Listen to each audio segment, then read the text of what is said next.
Për fat të mirë ose të keq të ne prindërve, fëmijët vinë në jetë me një, unë e quaj mjetis së vërtetës, por faktikisht profesionistët e quajnë instinkt i zgjuar. Instinkti i zgjuar është ai që bën të mundur që vetëm me ndjenjat që ti ushqen ndaj dikujt, ti ta kuptosh nëse ai është i rrezikshëm për ty apo i shëndetshëm, siç e një njerëzore për të ndonjë afër. Dhe këtë e kemi që në ditët e para të lindjes, janë 5 dhe 10 sekonda, të cilat ti e kupton se kë ke përballë. Për shembull, në momentin që ti vjen në jetë, ti e kupton shumë mirë që babi ose mami yt janë lidhur me njëri tjetrin që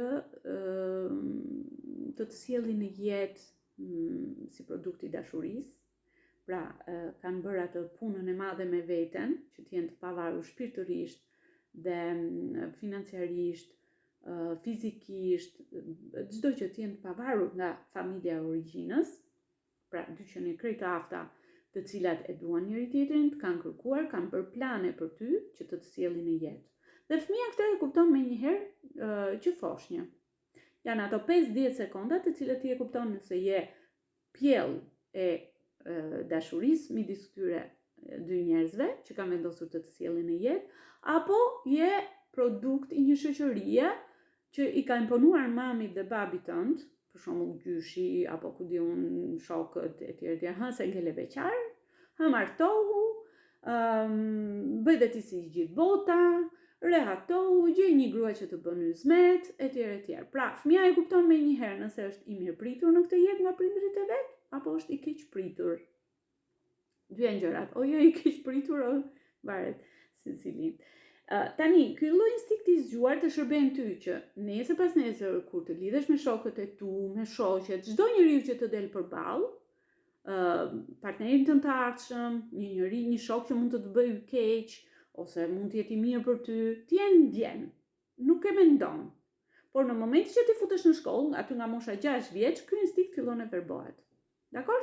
Në momentin që ky instinkt fillon e verbohet, ne e gdhëndim qenie njerëzore, që mos t'ia vër më veshin asaj që ndjen, por të mësoj nga shkolla, të thotë për shembull që ti duhet të shoqërohesh. Vjen në shkollë për shembull, shkon te mësuesja, dhe mësuesja thotë, është i pashoqërueshëm, nuk shoqërohet me njëri. Ai e ka një gjë që nuk shoqërohet me njëri sepse ndjen që nuk ka asnjë njeri me këtë të shoqërohet, sepse mjedisi përreth është i rrezikshëm. Ndaj, ne si prindër, çfarë kemi në dorë? Shkolla mund të bëjë çfarë të doj, por ne si prindër, këshilla e parë që ju jap, kjo është video e parë që unë hyj zyrtarisht në periudhën e adoleshencës, në bebe vogëlush, flas për të.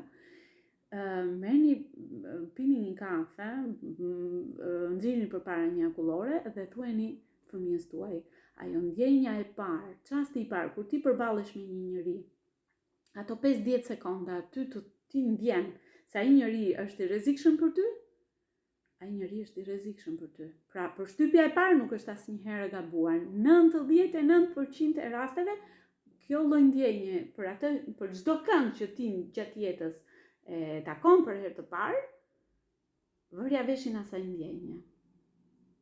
Mësojnë me këtë fëmijët tuaj dhe do ta shikoni që